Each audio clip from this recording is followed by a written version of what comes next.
Hello everyone, this is Bushra Khan. Welcome to RNN podcast. Pakistan के काबुल में targeted हमले, इसके अलावा KP के वजीर आला मिस्टर सुहेल अफरीदी ने हल्फ उठा लिया। इसके हवाले से आपके साथ अपडेट्स शेयर करेंगे। और पाकिस्तान ने finally test champion team South Africa को शिकस्त दे दी। मिस्टर अमीर बलाच मरहूम कत्ल केस की डेवलपमेंट और उसमें इन्वॉल्व मिस्टर गॉगी भट्ट की डेवलपमेंट भी आपके साथ शेयर करेंगे और जानते हैं कि क्या सूरत हाल है इस केस की। मेरे साथ मौजूद है mister Naeem Hanif, senior journalist. अस्सलाम वालेकुम। वालेकुम सलाम। क्या हाल है सर आपके? अल्हम्दुलिल्लाह। सर, सबसे पहले इंटरनेशनल स्केल पर देखते हैं पाकिस्तान की। हम कह सकते हैं कि एक जंग चल रही है अफगानिस्तान के साथ। पाकिस्तान ने काबुल में जो टारगेटेड हमले किए, उस हवाले से आप बताइए। अच्छा, उसमें ये है कि अफ़गानिस्तान से बड़े अरसे से जो है वो दहशतगर्दी की कार्रवाइयाँ पाकिस्तान जन्म ले रही में है। की जा रही थी जी। मुख्तलिफ जो है सरहदों पर। और एक भारतीय प्रॉक्सी के तौर पर अफ़गान तालिबान जो हैं वो पाकिस्तान दुश्मनी बड़ी देर से जो है पाकिस्तान उसको फेस कर रहा था। तो अब बहुत से एक जिसको आप कहते हैं दूसरे लफ्ज़ों में, सादा लफ्ज़ों में, इन्वेस्टिगेशन के बाद जब ये चीज़ें साबित हो गई कि ये अफ़गानिस्तान से की जा रही हैं पाकिस्तान के साथ, और पाकिस्तान में दहशतगर्दी के वाक़यात में जो है वो कालदम तालिबान जो हैं वो शामिल हैं, और ये अफ़गानिस्तान से इस तरह की कार्रवाइयाँ करें, उसके बाद जो है पाकिस्तान ने एक जवाबी अटैक जो है वो शुरू किया। और अब तक इतला है कि तकरीबन 250 के करीब जो दहशतगर्द हैं या फितनतुल ख़ारिज जो है, जी, फितनतुल हिंद जो है, बिल्कुल। वो जहन्नुम वासिल हो चुके हैं। और कामयाब कार्रवाइयाँ की हैं, और टारगेटेड कार्रवाइयाँ गजनाली जो है वहाँ पर तो अफ़गानिस्तान ने सफ़ेद परचम लहरा दिया। गजनाली में? जी, उसके बाद चमन और ज़ोब में भी इतलात यही हैं कि वहाँ भी जो है वो सफ़ेद परचम लहराने का मतलब है कि सीज़ फायर की रिक्वेस्ट की जा रही है पाकिस्तान को। और ये 10 मई जैसा मामला है यहाँ भी। पूरा जिसको आप कह सकते हैं कि अफ़वाज पाकिस्तान के कंट्रोल में है ये जो लड़ाई है। और अपर हैंड है। यहाँ भी जो है वो सफ़ेद परचम लहराए गए, और इंडिया की तरह पाकिस्तान ने इनके सफ़ेद परचम भी मान लिए, और 48 घंटे के लिए सीज़ फायर जो है वो कर दिए गए। मगर ज़बरदस्त, क्या बात है। ये जो है एक हतमी सीज़ फायर नहीं है। अब मेरी जो इतला है कि जब तक जड़ से जो है इन फितनतुल ख़ारिज और ये जो फितनतुल हिंद है, इनको जड़ से नहीं उखाड़ फेंकेंगे, तब तक जो है ये जंग जारी अफ़वाज रहेगी। पाकिस्तान जो है ये कार्रवाइयाँ जारी रखेंगे। और ये जो है मैंने जैसे आपको पहले बताया कि 250 के करीब हलाकतें। अच्छा, वहाँ से जो है ना इस तरह का प्रोपेगेंडा इंडियन अकाउंट से ये भी करवाया गया कि T-55 टैंक जो है पाकिस्तान का, उस वो कब्ज़े में ले लिया, उसकी फुटेजेस जो है ना वो दिखाई गई और तस्वीरें दिखाई गई, जबकि वो टैंक ऑलरेडी अफ़गानिस्तान ही की मलकियत था इस लड़ाई से पहले, इन कार्रवाइयों से पहले।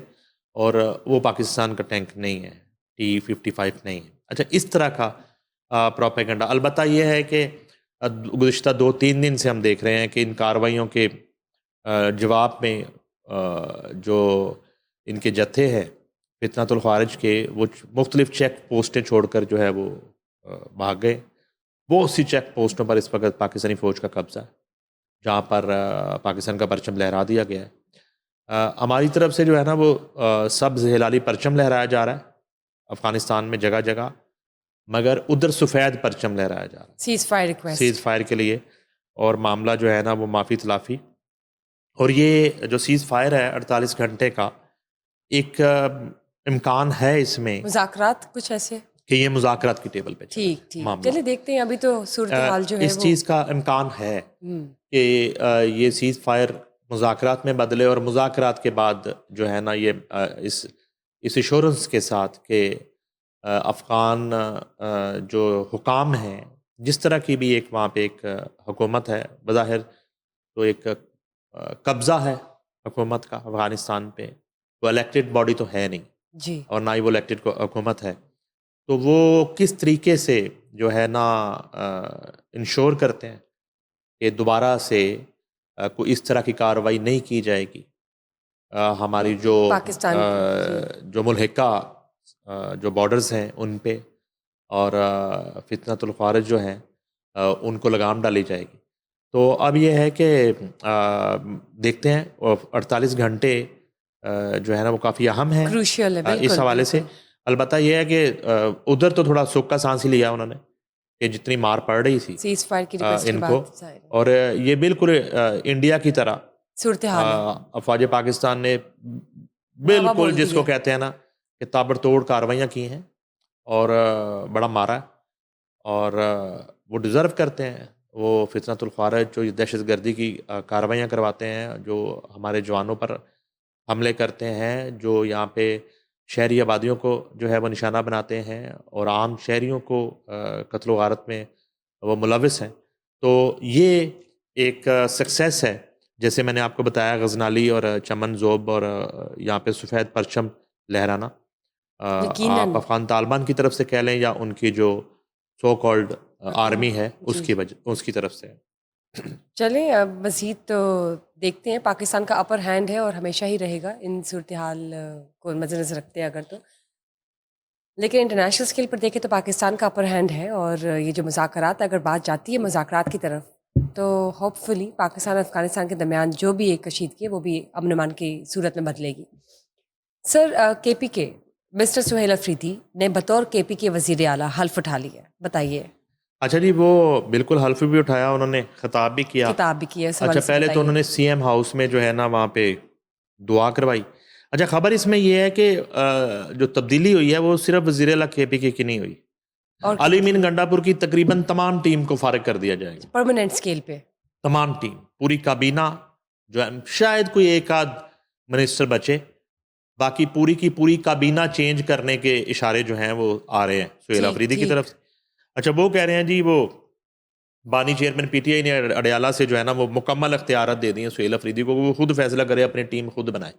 अच्छा, ये एक बड़ा माने खेज जो है वो फैसला है कि इस हद तक अली मीन गंडापुर पे अदम एतमाद कि पूर था कि उसकी काबीना भी पूरी की पूरी आप फारिग कर रहे हाँ हैं, और जी। उसकी जो है ना वो, इसका मतलब है कि इतने सालों से वो जो टीम थी, वो जो काबीना थी, वो जो वुज़रा थे, वो बिल्कुल नाअहल थे और उनकी ज़ीरो परफॉर्मेंस है, या परफॉर्मेंस आप समझते हैं कि सिर्फ जो है ना वो जलाओ गिराओ और सड़कों पे एजिटेशन की सूरत में ही जो हाँ जी। पॉलिटिक्स है उसको आप परफॉर्मेंस समझते हैं, तो फिर तो चलो समझ आती है कि अच्छा वो नहीं कर पा रहे थे।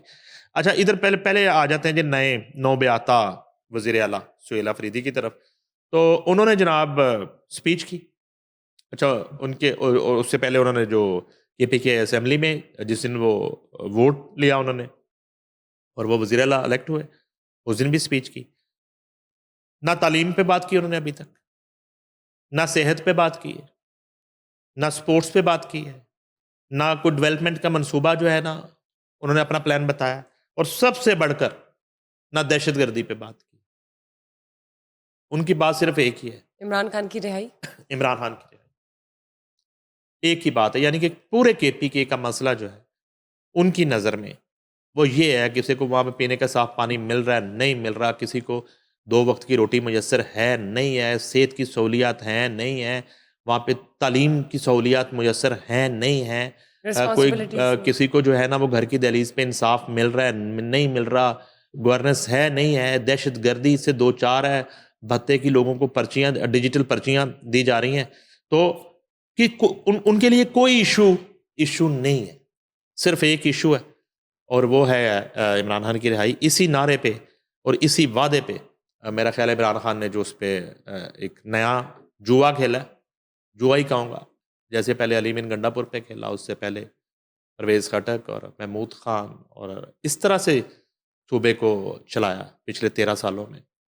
और जो सूबे के हालात हैं, जो हम बार बार बात करते हैं, आपको पंजाब नज़र आ रहा होता है ना, पंजाब में आपको मंसूबे नज़र आ रहे होते हैं, उनकी इनॉग्रेशन हो रही है, उनकी कंप्लीशन हो रही है, जो है ना मंसूबे जो हैं वो उन पर मीटिंग्स चल रही हैं, इजलास हो रहे हैं, मगर कभी आपने सुना है केपीके में कभी जो है कोई तामीर व तरक्की के किसी मंसूबे के हवाले से कोई मीटिंग की हो अली बिन गंडापुर ने, कोई इजलास हुआ हो और किसी मंसूबे का आगाज़ हुआ हो जिससे कि आम एक जो शहरी है केपीके का, उससे कोई फ़ायदा मिले, उससे कोई इस्तिफ़ादा मिले, उसका कोई जो एक तर्ज़ ज़िंदगी है उसमें बेहतरी आए, सवाल ही पैदा नहीं होता।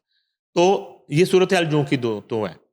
कोई प्लान नहीं है, कोई मनसूबा बंदी नहीं है, सिर्फ़ वो लड़ाई झगड़ा और जलाओ-गिराओ और सड़क की सियासत के लिए सुहेल अफरीदी ने हल्फ उठा लिया।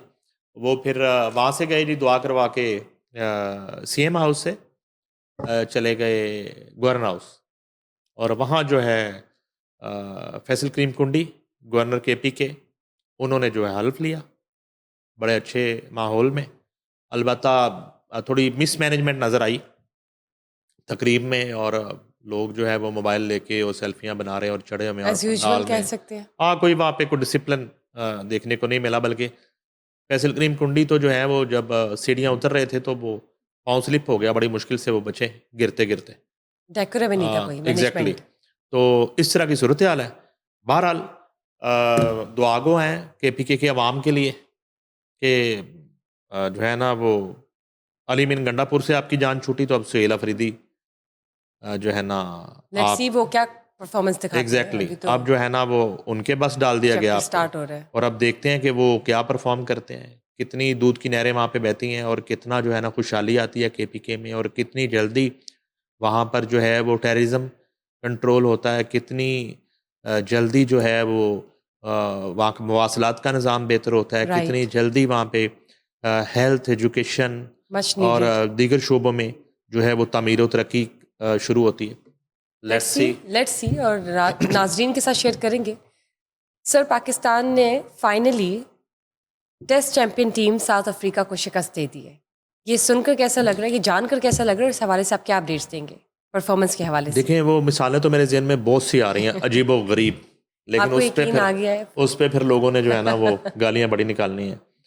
तो बस पहले तो यकीन नहीं है और जैसे टीम परफॉर्म की है और एक वन यूनिट की तरह बिहेव किया टीम ने और मैं यानी कि मैं एंड से शुरू करता हूँ कि जी, आखिरी स्पेल में शाहीन अफरीदी ने कप्तान शान मसूद से खुद कह के बॉल मांगा कि मैं मुझे बॉलिंग करने दो, मैं फिनिश कर दूंगा नाइस। बस मतलब पैशन था। और उन्होंने फिनिश कर दिया। नाइस। वो आया आखिरी स्पेल में शाहीन अफरीदी पुराने गेंद के साथ और इतना कॉन्फिडेंस था उनको और सुना है कि उन्होंने कहा है शान मसूद को कि मुझे बॉल दें कैप्टन, मैं जो है ना फिनिश कर दूंगा, तो उन्होंने फिनिश ही कर दी। नाइस। अच्छा ये जो है ना गुड वर्क। टेस्ट चैंपियन है, आपको पता है साउथ अफ्रीका टेस्ट चैंपियन है जी जी। और टेस्ट चैंपियन टीम को टेस्ट में और मेरे ख्याल साउथ अफ्रीका के टेस्ट चैंपियन बनने के बाद ये पहली टेस्ट सीरीज़ है पाकिस्तान की जी साउथ बिल्कुल। अफ्रीका के साथ और 2 मैचों की ये सीरीज़ है। पहला मैच जो है पाकिस्तान ने जीत लिया जो लाहौर में हुआ, उसमें बड़े बड़े रिकॉर्ड भी बने हैं। हमारे स्पिनर है नुमान अली, साजिद खान ने बड़ी ज़बरदस्त बॉलिंग की है और नुमान अली ने एक 10 विकेटें तो ली उन्होंने पूरे मैच में। उसके साथ उन्होंने कोई तकरीबन 37 साल पुराना हमारे लेजेंड जो अब्दुल कादर हैं लेग स्पिनर, उनका रिकॉर्ड तोड़ा है। 5 टेस्ट मैचों में सबसे ज़्यादा विकेटें हासिल करने का रिकॉर्ड था अब्दुल कादर का। उन्होंने 5 टेस्ट मैचों में 44 विकेट्स ली थी, जबकि नुमान अली ने 5 टेस्ट मैचों में तेज़ तरीन 46 विकेट्स ली हैं। अच्छा एक तो ये रिकॉर्ड बना। दूसरा ये था कि स्लो विकेट पे शाहीन अफरीदी ने बहुत ज़बरदस्त फास्ट बॉलिंग का मुजाहरा किया। जबरदस्त। बैटिंग पहले इनिंग में अच्छी रही, दूसरी में ज़ाहिर है कि विकेट ने थोड़े वो अपना तेवर बदले और विकेट का एक फितरी बिहेवियर जो है वो चेंज होता है तीसरी और चौथी इनिंग्स में जाके। तो इस तरह का मामला रहा। गुड लक थोड़ी सी ये भी हुई शान मसूद के साथ कि टॉस जीत के जो है उन्होंने बैटिंग का फैसला किया, तो आखिरी इनिंग में बैटिंग नहीं करनी पड़ी उनको चौथी इनिंग में। तो अलबत्ता आगाज़ तो बहुत अच्छा है इस इवेंट का जो साउथ अफ्रीका के साथ सीरीज़ है। साउथ अफ्रीका दुनिया की नंबर 1 टीम है, टेस्ट टीम है। ट्रू। तो आगाज़ तो अच्छा हुआ, अब डिपेंड करता है कि 20 अक्टूबर से रावलपिंडी में दूसरा टेस्ट जो है शुरू होने जा वो रहा है। कैसा जाता है? वो कैसा जाता है? अच्छा, एक चीज़। दूसरी बात ये है कि मुझे ये नहीं समझ आती, फिर थोड़ी सी चलें, जी। ज़्यादा नहीं। आज खुशी का मौका है तो हम ज़्यादा विश ही करते हैं और अल्लाह का शुक्र अदा करते हैं। मगर इस मौके पे ये जो 2 स्पिनर्स हैं, जिनके सर पे आप जो है ना वो होम ग्राउंड्स में और एशियन विकेटों पर टेस्ट जीत जाते हैं, बड़ी से बड़ी टीम से भी, वो हैं नुमान अली और साजिद खान जो हैं। मुझे हैरत इस बात की है कि इन 2 स्पिनर्स को आप एशिया कप जैसे इवेंट्स में क्यों नहीं मौका देते? इंटरनेशनल स्केल इनको पर। क्यों आप छुट्टियों पे भेज देते हैं? राइट, क्या वजूहात है? जो जितना बॉल उनका टर्न कर रहा है, और इन T20 हो या ODI हो, अगर वहां भी इनको खिलाया आप जाए। बॉलिंग करवाएं तो आपके जो है दीगर स्पिनर से तो बहुत अच्छी बॉलिंग वो कर रहे हैं वहां भी। पॉइंट। तो अच्छा, एज दोनों की जो है ना वो कोई यंग क्रिकेटर्स वाली नहीं है, इनको देर से मौका मिला, लेकिन वो इतने फिट हैं दोनों। अच्छा, बैटिंग भी बड़ी अच्छी कर लेते हैं दोनों। तो मेरा ख्याल है कि बोर्ड को जो है ये चाहिए कि इनको दूसरे फॉर्मेट में भी, अभी जितनी क्रिकेट इनकी Involve बाकी है, करें। इनको वहां भी मौका दिया जाए ताकि कि उधर से भी अच्छी खबरें आना शुरू हों। अलबत्ता यह है कि जी वो बड़े खुश हैं जी सारे। प्राइम मिनिस्टर ने भी मुबारकबाद दी है और चेयरमैन PCB तो ज़ाहिर बात है मोहसिन नकवी, उन्होंने भी। और मैं देख रहा था कि वज़ीर आला पंजाब मरियम नवाज़ ने बहुत ज़्यादा खुशी और इत्मीनान का इजहार किया है क्रिकेट टीम की परफॉर्मेंस से और मुबारकबाद दी है और नेक तमन्नाओं का इजहार किया है और बेस्ट विशेज़ उनकी हैं कि अभी पहला मैच तो जीत गए हैं, दूसरा मैच जीत के सीरीज़ भी अपने नाम कर ले पाकिस्तान, जिसकी बहुत ज़्यादा तवक्को है जरूर, हमें कि जरूरत भी है और रावलपिंडी वाला तवक्को भी देखें। करते हैं। रावलपिंडी टेस्ट जो है ना, अगर पाकिस्तान ड्रॉ करने में भी कामयाब होता है तो सीरीज आप जीत गए। और सिर्फ आपने हारना नहीं है, आपके पास 2 ऑप्शन है। साउथ अफ्रीका के पास कोई ऑप्शन नहीं है। साउथ अफ्रीका सिर्फ जीतता है तो सीरीज लेवल होती है। ठीक है। पाकिस्तान अगर जीतता है तो वाइट वॉश होता है साउथ अफ्रीका को, सीरीज में स्वीप होता है।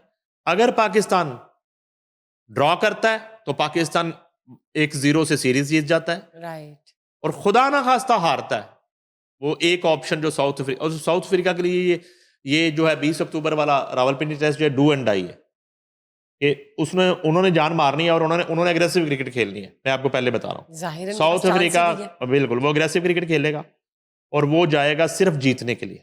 ना उसको ड्रा वारा खाता है और ना उसको हार जो है ना वो देखना चाहता है कि एक सुपर टीम जो है टेस्ट क्रिकेट की और दुनिया की नंबर 1 टीम टेस्ट चैंपियन। तो लेकिन ये अच्छा मैच होगा। लेकिन पाकिस्तान के पास मार्जिन नहीं है हारने का। No, either they can draw the match और देखिए 2 ऑप्शन है, ये बड़ी बात होती है। ड्रॉ का ऑप्शन जो है ना ये बड़ा जबरदस्त, एक आपके पास आपको कॉन्फिडेंस होता है कि हम जो है ना चलें, अगर फिनिश नहीं कर पा रहे तो कम अज कम हम जो है ना वो विकेटें बचा के तो हम इसको लंबा खेल के चाहे स्लो रन रेट के साथ और ड्रॉ की तरफ ले जाते हैं। एक ऑप्शन आपके पास होता है। मगर क्रिकेट बहुत तेज हो गई है। मेरा नहीं ख्याल कि 5वें दिन तक अब मैचेस सारे जाते हैं। बहुत कम मैचेस हैं जो आखिरी दिन तक जो है वो जाते हैं। बिल्कुल। चलिए देखते हैं क्या सूरत हाल होगी जब मैचेस रावलपिंडी में स्टार्ट होंगे। सर, मिस्टर अमीर बलाच मरहूम कत्ल केस की डेवलपमेंट बताइए और इसमें जो इन्वॉल्व मिस्टर गोगी भट्ट है उनकी क्या सूरत हाल है? अच्छा, उसमें यह है कि गोगी भट्ट की मैंने आपको पहले भी बताया था कि 13 अक्टूबर को जो है वो जमानत जी खारिज हो गई थी। जी जाहिर है कि वो जमानत पर थे गोगी भट्ट, इंटरम चल रही थी उनकी। और अब जो है अक्यूज जो है वो जब तक अदालत में पेश नहीं होगा फिजिकल तो जमानत एक्सटेंड नहीं होगी। जी बेल बिल्कुल। एक्सटेंड जो है वो होनी नहीं है। अब वो इतला ये है कि जिस दिन ये होता है मुबैना पुलिस मुकाबला तीफी भट्ट के साथियों के साथ पुलिस का रहीम यार खान में, और ये इतला मिलती है गोगी भट्ट को, उसी वक्त या उससे भी कुछ पहले गोगी भट्ट जो है वो अंडरग्राउंड चले गए। उससे पहले गोगी भट्ट ने जो है वो आपने देखा मुख्तलिफ यूट्यूबर्स को जो है ना बुलाया और उनके साथ इंटरव्यूज़ किए और कोशिश की कि वो अपना एक बयानिया बना सकें और अपना नुक्ता नज़र जो है। जी अच्छा, हालांकि मेरी नज़र में ये फ्रंट ऑफ मीडिया इस तरह के स्टेटमेंट देने से ज़्यादा बेहतर तो वो स्टेटमेंट है जो आपने जॉइंट इन्वेस्टिगेशन टीम के सामने अपना बयान रिकॉर्ड करवाया और अपना आपने मौका बताया, अपनी बेगुनाही के जितने सबूत दे सके होंगे वो दिए। मगर शायद उन्होंने किसी ने उनको मशवरा दिया कि आप जो है ना इस तरह अगर एक मीडिया कैंपेन करें तो शायद उससे इन्वेस्टिगेशन जो है वो थोड़ा पीछे हटे। अच्छा, एक उन्होंने अदम एतमाद किया जॉइंट इन्वेस्टिगेशन टीम पे। अच्छा, उसमें मेरा ख्याल गोगी भट्ट थोड़ा लेट हो गए। गोगी भट्ट अगर ये अदम एतमाद जो है उस वक्त करते जब ये टीम बनी थी इस केस की इन्वेस्टिगेशन के लिए, और तब अगर वो अदम एतमाद कर देते तो शायद हुकाम जो है या आईजी पंजाब हैं, सीसीपी लाहौर हैं, ये को सर जोड़ते और एक नई टीम तश्कील दे देते, या उसमें जिस ऑफिसर पे 1 पे 2 पे वो एतराज़ कर रहे थे मुलज़म पार्टी, तो उनको चेंज कर देते। मगर वो उस वक्त अदम एतमाद करते हैं जब joint investigation team Gogi Bhatt को गिल्टी करार दे देती है। तो वो वक्त गुजर चुका था। एक जो इस्तेहकाक था, हाँ, वो जो है अदालत में जाके उस तफ्तीश को चैलेंज करना जो है वो तो सबका हक है, वो तो कोई भी कर सकता है। अपील में जाते हैं और चीज़ें करते हैं। अलबत्ता ये है कि पिछले प्रोग्राम तक पुलिस पार्टी और सीसीडी ने गोगी भट्ट की गिरफ्तारी के लिए फिलहाल कोई रेड नहीं किया था। मगर अब जो है शायद चूंकि थोड़े से दूसरा भी लाहौर में चीज़ें कुछ चल रही थी, इस तरह की कोई एहतजाज चल रहे थे, कुछ मुजाहरे हो रहे थे, चीज़ें हो रही थी, तो वो अब चूंकि थम गई है सारी सूरत हाल, तो अब जो है मेरा ख्याल है कि गोगी भट्ट की गिरफ्तारी के लिए रेड शुरू हो जाएंगे। ज़ाहिर बात है, उनको प्रोड्यूस करके और अदालत में पेश करने की जो जिम्मेदारी है अब वो इन्वेस्टिगेशन के पास कांधों पे है और सीसीडी के कांधों पे है। अब डिपेंड करता है कि गोगी भट्ट को गिरफ्तार करने की जो गिरफ्तारी का जो टास्क है वो सीसीडी को सौंपा जाता है, या और या जो है वो पंजाब पुलिस जो है वो रेड करती है। अलबत्ता मैं सुन रहा था डीआईजी ऑपरेशन फैसल कामरान को, जी। वो कह रहे थे कि जाहिर है कि गोगी भट्ट भी एक मुलजिम है इस केस का, सर यही मैं आपसे और पूछना चाह रही थी। जी। और वो जो है किसी भी तरह की उनका जो मैं एक इंटरव्यू देख रहा था, कि किसी भी तरह की इसमें सुस्त रवि और किसी भी तरह की इसकी जो है ना वो गिरफ्तारी के हवाले से कहीं सुस्ती नहीं सुस्ती नहीं दिखाई ठीक। जाएगी, और फिल 4 जो है गोगी भट्ट को गिरफ्तार करने की कोशिश की ठीक। जाएगी। अलबत्ता हर तरह की चहमगोइयाँ चल रही हैं, लेकिन कुछ ज़ाये का ये कहना है कि गोगी भट्ट जो है वो पंजाब की हदूद में नहीं है, वो ठीक, पंजाब का बॉर्डर जो है वो क्रॉस कर चुके हैं, और वो जो है किसी दूसरे सूबे में जा चुके हैं। लेकिन सर अभी हमने लास्ट पॉडकास्ट में डिस्कस भी किया था ना, साथी छुड़ाने आएंगे या नहीं। फॉर इंस्टेंस अगर वो हिरासत में आ जाते हैं तो तब साथी छुड़ाने आएंगे या नहीं। मैं ये बड़ी ना, और एक और चीज़ मैं इसमें ऐड करना चाहूँगी, जब आपने कहा कि जिन साथियों की वजह से मिस्टर टीफी भट्ट वो ज़ाहिर हलाक हुए, उनमें वो शामिल थे, अब वो तो नामजद किया है ना, देखें बुशरा, नॉमिनी मैं बताता हूँ आपको, देखें तो उसका प्रूफ भी अभी देना पुलिस। ये इंतहाई एक गैर जिम्मेदाराना जर्नलिज्म है कि जब आप बिफोर टाइम आप कोई भी इस तरह की बात करे कि जी वो साथी छुड़ाने आ जाएंगे। जी जी ठीक है। अच्छा, उसमें मैंने 1-2 पोस्टें देखी कि जिसमें, और वो जारी बात है कि गोगी भट्ट की तरफ से होंगी नहीं, लेकिन लिखा हुआ था कि जी वो गोगी भट्ट ने कहा है पुलिस को बताएं कि मेरा कोई साथी नहीं है। ठीक है, और मैं अपने अगर कोई है भी तो मैं साथियों को सख्ती से कहता हूं कि मुझे छुड़वाने की कोशिश नहीं करनी। ये जो है ना ये एहसान जो है ना मुझ पर नहीं करना। ये एक मुबैना पोस्ट जो है ना वो चल रही थी। मगर ये देखें, इस चीज को ना मुतनाज़ा बनाना वो बिफोर टाइम वो हमारे लिए मुनासिब बात नहीं है। मैं फिर मुझे बात दोहरानी पड़ेगी। देखें, अमीर बलाज जो है ना वो कोई वो पंजाबी में कहते हैं चिड़िया का बोट नहीं था, वो एक इंसान था। ठीक है, और एक इंसान का कत्ल जो है ना वो सारी इंसानियत का कत्ल अगर है तो फिर अमीर बलाज को इंसाफ मिलना चाहिए। और मैंने और मैंने आपको ये भी बात की थी पॉडकास्ट में कि जब अमीर बालाज के छोटे छोटे मासूम बच्चे जो है वो बेवा अमीर बालाज से पूछते होंगे कि हमारा बाप कब आएगा, और जब वो अपने चाचा अमीर मसहब से पूछते होंगे कि हमारा जो है ना वो डैडी किधर है, पापा किधर है, तो ज़रा उस कैफियत को, उस कर्ब को, उस तकलीफ़ को समझने की ज़रूरत है। ठीक है, यकीनन। तो दूसरी तरफ जो है जो जावेद भट्ट वाला, जो तीफी जी। भट्ट के बेनोई वाला भी कत्ल था, वो जावेद भट्ट, अगर जावेद भट्ट जो है वो कोई आप अंडरवर्ल्ड डॉन होता या कोई इस तरह की वो एक शख्सियत होती या वो इस लड़ाई का हिस्सा होता, तो वो अपने हत्ती अपनी बीवी के साथ गाड़ी में जा रहा होता, उसके साथ गनमैन और डाले ना होते, उसकी गाड़ी में असला ना होता, कुछ भी नहीं था। तो खाली हाथ ने हता है कि बंदा जा रहा है, उसको उसकी किसी से दुश्मनी है ही नहीं, और उसको भी तो मार दिया गया, जुल्म किया हम्म। उस खानदान के साथ, और वो एक औरत के सामने जो है उसके शोहर को कत्ल कर दिया, और उस औरत ने, हत्ती औरत को गोलियां लग रही। वो सारी जिंदगी जो है ना किस तरह निकलेगी उस फेज से, उस ट्रॉमे से। तो अब ये है कि वापस आ जाते हैं अमीर बलाज कत्ल केस की। आप ये कह सकते हैं कि इन्वेस्टिगेशन जो है और उसका जो प्रोसेस है वो बड़ा इस वक्त तेजी में है, और उसको जो है ना, जिसको कहते हैं कि पांचवा गेयर लगा हुआ है, एडवांस स्टेज। पांचवा गेयर लगा हुआ राइट। है, और आखिरी राउंड चल रहा है, जी बिल्कुल। लास्ट राउंड चल रहा ठीक। है। इस केस को अब बहुत जल्द जिसको कहते हैं कंपाइल होना है, सॉल्व हो जाएगा बहुत और जल्द। हाँ जी। मेरा ख्याल है कि वो जो जिस प्रेस कॉन्फ्रेंस की हम बात कर रहे थे, वो जो इन्वेस्टिगेशन की तरफ से आनी चाहिए, वो तब आएगी कि जब तमाम तर किरदार जो है वो पाबंदे सलासल होंगे या अंजाम को पहुंचेंगे।